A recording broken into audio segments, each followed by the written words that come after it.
रायगढ़ के घने जंगलों के बीचों बीच भूत और चुड़ैलों की एक दुनिया थी। वो सभी भूत चुड़ैल दिन रात सिर्फ शिकार करते। एक दिन भूत और चुड़ैलों में खाने को लेकर बहस छिड़ जाती है। दिन रात मेहनत करके शिकार पकड़ते हैं और हाथ क्या लगता है खाने को, एक छोटा सा टुकड़ा। वो छोटा सा टुकड़ा तो हमारे दांतों में ही अटक जाता है, पेट भरने की तो दूर की बात है। पर हमारे हाथ जो शिकार लगता है वो भी तो हम मिल बांट कर ही खाते हैं, और ये परंपरा तो सालों से ही चली आ रही है। मैं नहीं मानता ऐसी परंपरा को। आज के बाद मैं अपना शिकार किसी को नहीं दूंगा, उसे मैं अकेला ही खाऊंगा। तुम ही क्यों अकेले खाओगे? हम भी फिर अकेले ही खाएंगी, किसी दूसरे को नहीं देंगी। चुड़ैल और भूतों में शिकार को लेकर बहस छिड़ जाती है। बहस भूतों और चुड़ैलों के मुखिया तक पहुंचती है। अब आप ही बताइए मुखिया जी, और इस बात का हल निकालिए। बड़े ही सोच विचार के बाद हमने ये फैसला लिया है कि किसी को भी कोई भी शिकार मिलेगा, या जानवर या फिर इंसान, उसे हमारे पास लाया जाएगा। उसके बाद हम एक दौड़ रखेंगे भूतों और चुड़ैलों की। उस दौड़ में जो जीतेगा वो पूरे के पूरे शिकार का हकदार होगा, उसे वो अकेला ही खा सकता है। रात का वक्त था। जंगल के बाहर बनी सड़क पर एक ट्रक सामने से चला आ रहा था। ये मेरा शिकार है। से पहले हमें इसे पकड़ना होगा। भूत जानबूझकर ट्रक के सामने आ जाता है और मरने का नाटक करता है। मक्खी सिंह तुरंत ट्रक को रोक देता है। ओए, कौन है भाई? ठीक तो है ना तू? कोई जवाब ही नहीं दिया। उतर कर देखता हूँ। जैसे ही मक्खी सिंह ट्रक के नीचे उतरकर देखता है तो पीछे से तुरंत चुड़ैल उसे आकर पकड़ लेती है। फंस गया मेरा शिकार, फंस गया। अभी इसे अपना शिकार मत समझो, क्योंकि अभी दौड़ होना बाकी है। उसके बाद ही फैसला होगा कि ये तगड़ा आदमी किसके पेट में जाएगा। ओए, ये तो भूत था। तुम मुझे छोड़ दो, जाने दो। मैंने तुम्हारा क्या बिगाड़ा है जो मुझे पकड़ लिया? तेरे जैसे हट्टे कट्टे इंसान के लिए मैं दौड़ तो क्या पहाड़ भी चढ़ जाऊं। तू तो गया अब मेरे पेट में। वो उसे अपने मुखिया के पास ले जाते हैं। फिर दौड़ शुरू होती है चुड़ैल और भूतों की। मुखिया के इशारे पर सभी भागने लगते हैं। सभी को जंगल के 3 चक्कर लगाने थे। जंगल के 3 चक्कर पूरे होते ही चुड़ैल जीत जाती है।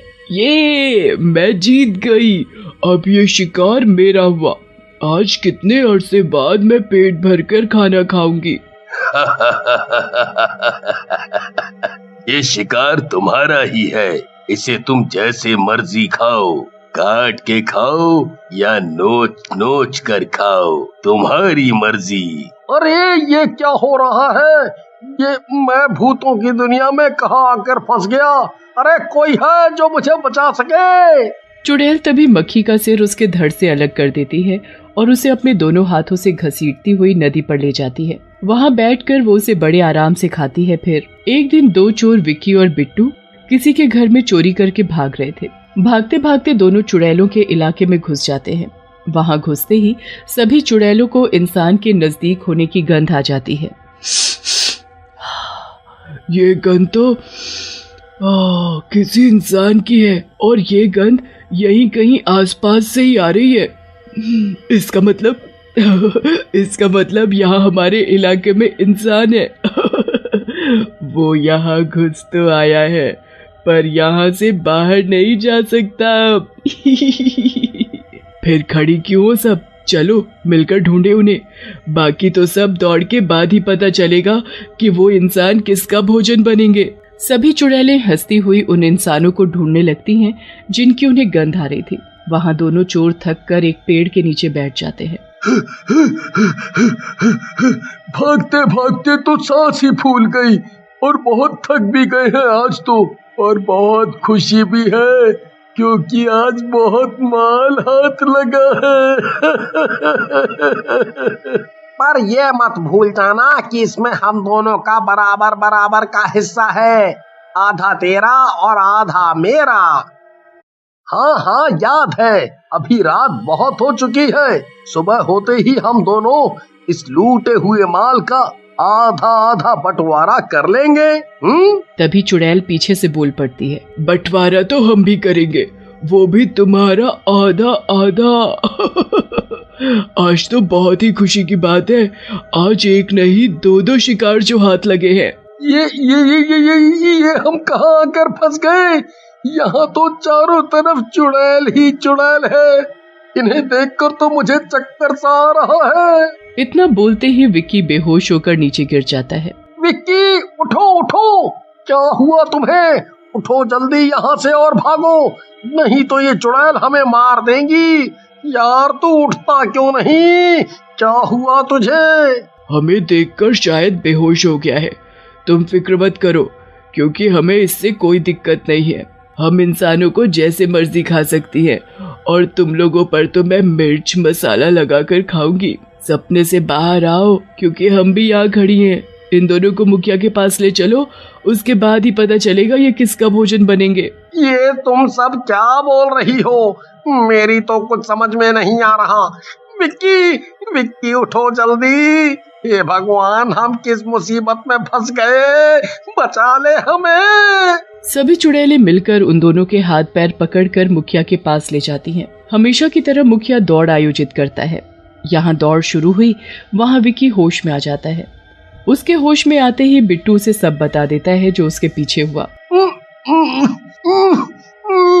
हम दोनों को इतनी कस के बांधा हुआ है कि निकलना तो मुश्किल, यहाँ से सांस भी नहीं ली जा रही। अब कोई फायदा नहीं, मरने के बाद हम भी इन लोगों की तरह ही भूत बन जाएंगे, इनकी टीम में शामिल हो जाएंगे, फिर हम भी ऐसे ही इंसानों को मार कर खाएंगे।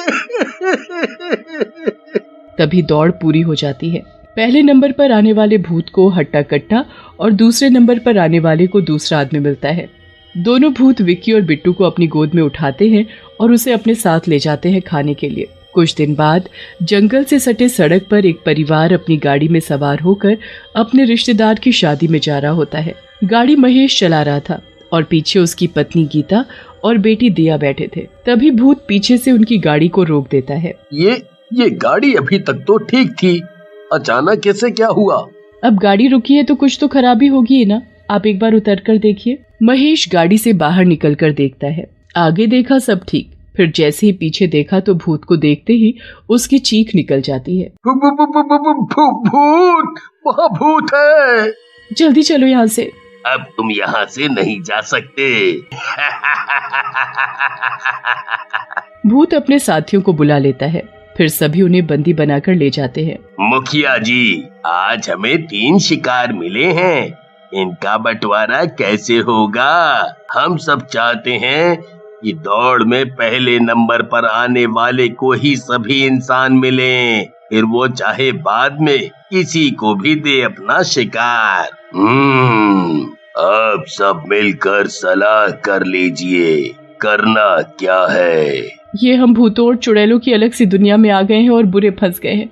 अब ये सभी हमें मारकर खा जाएंगे। बच्ची के सामने ये मरने की बातें मत करो, वो डर जाएगी। मम्मी पापा, ये डरने का समय नहीं है। मेरी टीचर हमेशा बोलती है कि कभी भी मुसीबत में हो तो डरने से नहीं, सूझबूझ से काम लेना चाहिए। हमें भी वही करना है। मेरे पास एक आइडिया है, आप बस देखते जाइए। दिया भागती हुई एक चुड़ैल के पास जाती है और उससे लिपट कर रोने लगती है। मैं तो छोटी सी बच्ची हूँ, या तुम मुझे भी खाओगी?